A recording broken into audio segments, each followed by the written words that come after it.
I would like to establish the parameters of this questions and answer session. And what does it mean when the Minister says something in this House?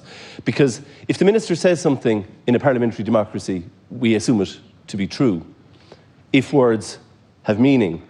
But to use a quote, it's a beautiful thing, the destruction of words.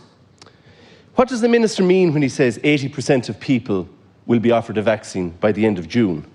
If the Minister says, I assure the Deputy and other colleagues that with regard to penalties, religious services are non-penal in that there is no penalty attached to them. I signed the regulations last night and I assure deputies that it is a non-penal provision and it will remain thus.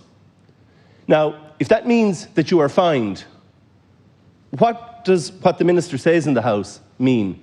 Because, of course, we all make mistakes and we have the opportunity to correct the record of the House.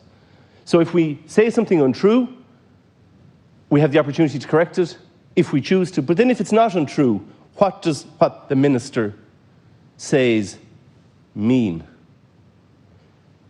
Because doublethink means the power of holding two contradictory beliefs in one's mind simultaneously, believing both of them to be true. For example, freedom is slavery, war is peace. The healthy are sick. So I'll allow the Minister to respond to that.